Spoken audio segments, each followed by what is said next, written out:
Whew. Where to begin?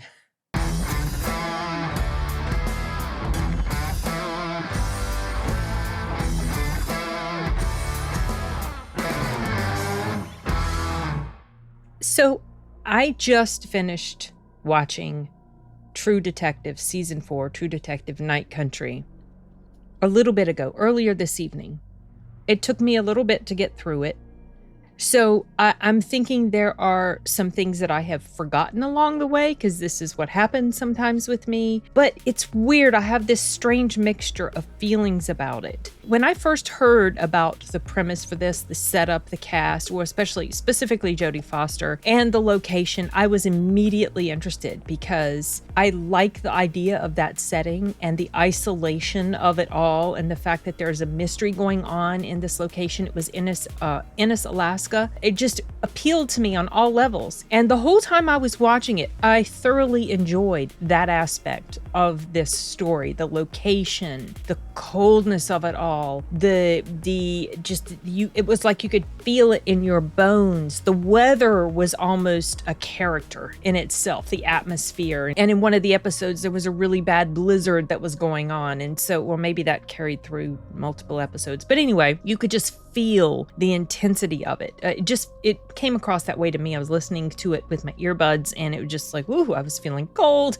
And it's not cold right now, but I was feeling cold. So I liked that. I liked the mystery surrounding the case. I liked the different characters that were involved. Liked as in, not necessarily that they were likable characters, because actually the main character, Jodie Foster, and then the other character, Evangeline Navarro, played by Callie Reis, I'd never seen her before in anything. They were quite unlikable. They were very prickly people. They were very hard-headed people. They were very caustic people. But there was something interesting about them, because they both had there was something in both of them that was broken. Jodie Foster's character, I forgot her first name, but her last name was Danvers. She was struggling with some intense feelings of loss that you see a little bit along the way. She's haunted by something from her past. As more is revealed, you can understand a bit more about why she is the way that she is. And that part was very to me, especially. There's something that happens in the last episode, and the expression of grief that she conveys, the guttural almost intensity, like the groan and the agony and the weeping that she portrays in this scene, was very touching to me. I really appreciated her acting in that scene. I mean, I liked her acting in the whole show. I did really like the acting of Callie Reis. Anyway, I liked her acting. She's fairly new onto the acting scene. From what I understand, she was a boxer, and I feel like her transition into acting pretty solid. I feel like she's decent at it, and I liked her character sometimes, and then other times her character annoyed me. Same thing with Jodie Foster's character. Like I said, these weren't really likable characters, but there were aspects to them that made them compelling to me, why I was interested to keep watching this show and to keep returning to their stories and see what was going to happen. And when I finished the show, I was satisfied-ish. But something that stood out to me from the very beginning of this show, from the very first episode to the very last one, was the overwhelming presence of paranormal/supernatural elements in here that really didn't feel like it fit for a true detective entry. Now, I know I've gone back through and I've seen some discussions on Reddit about this, and some people were trying to say, oh, well, there was this element was in season 1. It was just kind of hinted at, but it was there, and it's been many years since I've seen season 1, 2, and 3. My order of appreciation for this show is season 1 was the best. I like season 3. Season 2 was the weakest. I didn't hate it, but it was the weakest. There were not really overt suggestions of supernatural or paranormal elements. A lot of that was tied into the character, from what I remember, a lot of that was tied into the character of Matthew McConaughey and his hallucinations because of his drug trips. And maybe there were these little hints that like the members of the cult believed in certain things. But that was very subtle. To me, that was subtle, so I don't even count it as actual elements of supernatural stuff going on in season 1. I don't recall any of that in season 2, none of that in season 3. And season 4, it's everywhere. People are hearing voices. Yeah, this is a bit spoilery. People are hearing voices. People are seeing things. They're seeing things that's leading them to important locations. This is not subtle, is it or isn't it? This is blatant. This is paranormal, supernatural stuff going on. I've seen some people try to explain it away as, well, this is kind of a thing that happens when you're in this type of environment, you know, because people that go to live in these places, they're very isolationist type of people, and they can get in these mindsets, and then there's this thing that goes on in that area because of the environment, and then the native people there, and they have all these beliefs. No. It just didn't feel like it fit, you guys. Honestly, I don't think this season should be attached to True Detective at all. I think it should just be its own standalone. This is a mystery with these female cops that are kind of assholey people, and the town that everybody lives in, Ennis, and there's this political sort of unrest that's going on involving the mine and suspicion of pollution. There's these people that work at this lab. They've been killed. That's the opening, you know, that's like the mystery in the beginning. And then there's this supernatural stuff that's happening. To me, it would have been best if they just hadn't connected it at all with the franchise of True Detective. Now, this season was written by someone named Issa Lopez. The only title of hers that I recognized on her list is Tigers Are Not Afraid or something like that. This is Spanish language. It was a Mexican movie. I've seen bits and pieces of it, didn't really pay much attention to it, but I've heard it's really good. And she's coming back for season 5. Now, the reason I feel mixed about this show is because when I was done with it, I initially felt pretty satisfied. I liked it about as much as season 3, more than season 2, just because the setting was new. I liked the fact that they had, you know, each season is an anthology, so we've gotten introduced to different detectives, and this time, again, another batch of detectives, and these main characters happen to be female. So after I finished with this, and I'm just kind of processing my thoughts, and I decided that I would check out some reviews that people had for this show. And I checked out first the audience score on Rotten Tomatoes. It was as bad as season 2 and 3.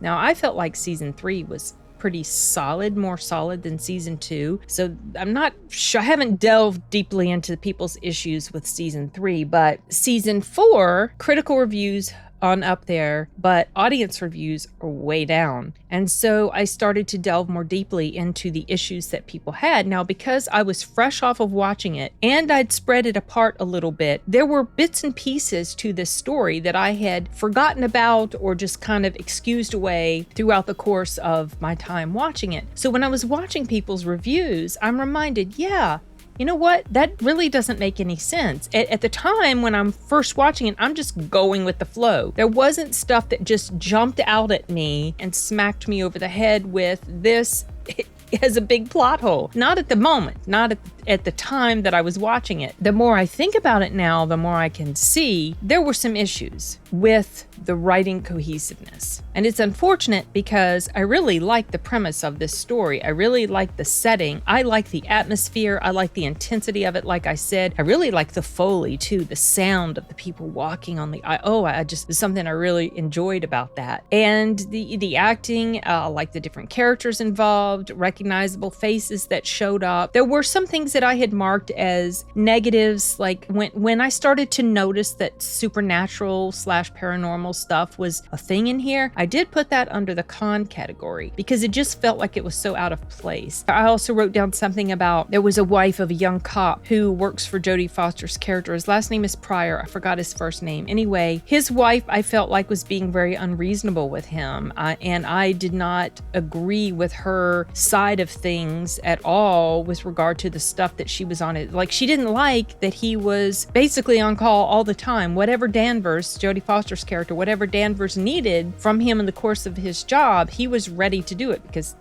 he wanted to be a cop. And his wife had a real issue with that. And she was just pissed at him all the time because he was always away. He was always working. She didn't like it. And I felt like she was being unreasonable. So I didn't like her character. I also did not like the character of Jodie Foster's stepdaughter. There was something about her and the wife of this young cop that I did not like them at all. I don't know if it was just their personalities rubbed me wrong, their actions, their ideas, their mentality about stuff rubbed me wrong. Anyway, whatever. So those were some of the things that I had mentioned as negatives for me. Something I forgot to mention and that I did not write down either, but it kind of always stuck with me and didn't sit right either from the time that I noticed it. The character played by Callie, she's a cop.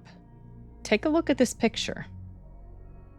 There's no way in Hades that a cop on duty would be allowed to have these piercings in their face. And from the moment I noticed this about her, it never really felt appropriate. And so I'm not sure why her character was allowed to wear these things when in reality, well, of course, this is a work of fiction, so well, there's that. And we are also talking about a show that has supernatural crap in it, but in reality, she would not be permitted to wear something like this. So the fact that she was wearing it made me feel like this was something that the actress might have insisted on. And if so, it was completely ridiculous because it is not in line at all with the way police departments function as far as dress codes and the presentation of officers. Number one is the safety hazard. So there's that. And she does get in multiple fights. I don't see how in the world she didn't end up cracking a tooth with someone punching her in the face and hitting those piercings in her cheek. So yeah, that was kind of a, I don't know about that. Okay, back to the video. And then I started to delve more deeply into the issues with the writing, and there are many issues. Now, some people that have spoken out about the problems in this show, of course, they've been attacked. Oh, they don't like it because it's just women. Oh, they don't like it because this. They don't like it because, well, basically everything that they were being accused of as far as the reasons why they didn't like it really had nothing to do with why they didn't like it. It wasn't because the main characters were women. It was because there were issues with the writing. There were things that logically didn't make sense. If I would go back and rewatch this show, I would pick up on these problems that are being mentioned. Now, some of the stuff that has been pointed out as an issue, I'm like, I don't really see it that way, but a lot of the other stuff, I totally get what they're saying. And I understand why there are so many people that had a problem with this. If there's anybody in this group of people that didn't like it, that just didn't like it because it's women, they are in the vast minority of people. I'm very confident in saying this because I've watched various reviews and none of it focuses on the fact, oh, they're women and we don't like it because they're strong women. Well,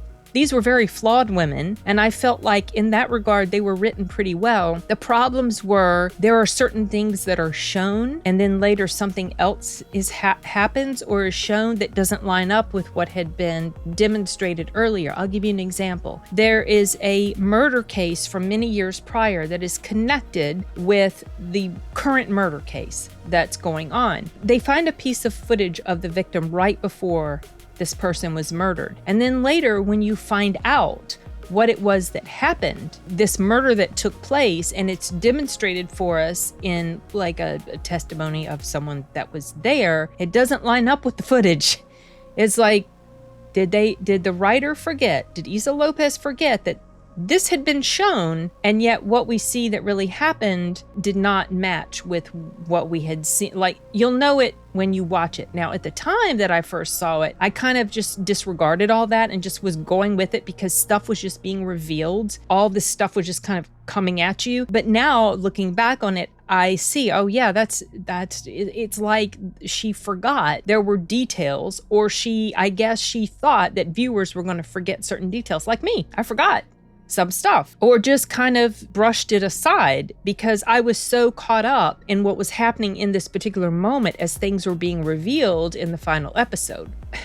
There are other things about it that I wasn't crazy about. It just kind of, it was unsettling to me. Like I couldn't really put my finger on it until I saw someone talking about it specifically. And this is why I wasn't so crazy about this thematic element that was woven through the story. There is a lot of reference to self-deletion in here, and the way that it is demonstrated, it's kind of propped up as something lofty. It's almost glorified as something wondrous, and I am not in line with that way of thought at all. And so I didn't like that this particular thing was glorified. That did not sit well with me. And it's tied very heavily into events, especially that happened at the very end with one of the characters, and you're sort of left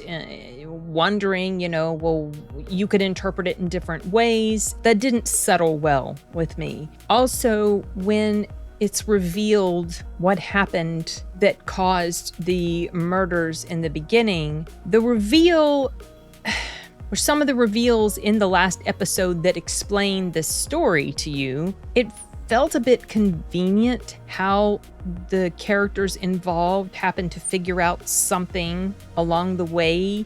It just felt a bit too convenient and too quick. And the character or characters that were involved in this event, I didn't specifically understand why it was just this particular type of person instead of others. I mean, I get the messaging that's going on, but the way it was laid out felt kind of cringe and cheesy. Like it didn't work well for me. And that was another thing that just kind of didn't sit right, but I couldn't quite put my finger on it at the time. So there are sloppy elements to this season that do kind of weight it down and make me doubt the ability of the writer to give us a good season 5. I have heard of another series that's very similar in nature to this one called Deadlock, Deadloch, I believe. It's on Amazon Prime. It's a mystery that takes place in Tasmania that involves characters very similar to the characters in Night Country. And I am going to watch that and compare it to Night Country. I've heard it's superior in terms of the quality of the writing and that the characters are written a bit better. In fact, one of the people who gave Night Country a bad review referenced Deadlock and indicated how much he really liked it. He felt like it was written so much better than Night Country. And this particular reviewer, I will try to remember to link his videos in the description of this, as well as another video that talks about 32 unanswered questions or something like that in Night Country. That was very well done. It was that video that made me start to realize, oh yeah, this is right. There are all these issues that don't really make complete sense. Now, there will be times that I will watch reviews of people who don't like something for whatever reason. And if I'm not in agreement with that assessment, I will say, no, I didn't really see it that way at all. But this is one of those times where I do get what people are saying, and it has diminished my enjoyment of this show. This particular guy who referenced Deadlock, that's how I found out about it, was watching his video. He was personally attacked on Twitter by Reis. And that was not cool. Knowing that this happened has also kind of affected my enjoyment of the and of her as an actor. She was doing the whole thing like, that stupid narrative, well, if you don't like it, it's obviously because it's girls in here and so you're a misogynist and you just hate women. That is such a back-asswards way to look at stuff like this, especially when, if you're being honest, you cannot deny that there are problems with the consistency of the writing in here. I'm just curious to watch this Deadlock so that I can match it up with Night Country. I feel like this review slash commentary of Night Country has been a bit muddled, but it's largely because I'm just still mulling it over in my head. The fact that there were parts about this that I did really enjoy and appreciate, specifically Jodie Foster's acting, and I did like Callie's acting as well, but that's being affected in large part by the problems with this story and the very uncool behavior on the part of Callie towards people who thought there was a problem with this story. And it's not just men who felt that way too. There were women who watched it that talked about issues that they had with it as well. I know I'm late to the game in watching this, but there's always things I'm trying to watch. But I did want to get around to it, and when I did finally dive into it, it was something I enjoyed, like I said, in the moment. I think a lot of it has to do with the environment, with the atmosphere, with the location. That, as I indicated, is like a character of this story in itself. I'm going to chalk my feelings about this up to mixed. I don't hate it. Despite the disappointment with some of the stuff, I don't really hate it, but I'm not as enamored with it as I felt like I was going to be when it was initially over. Once I watch the other show that's supposed to be similar-ish in nature, maybe I'll do a review of that as well. Sort of a comparison review between that and Night Country. If you guys have seen this, did you pick up on these problems with it? Or did you feel like it was one of the better seasons in the show? I think I did like this more than season 2. Probably a little bit less than season 3 at this point. But I don't know. I might have to rewatch season 3 and rewatch season 4 before I could know for sure how I felt about both of those side by side. But I don't think I'm going to rewatch. All right. That's all I got for this one, you guys. I will see you in the next video. Nos vemos.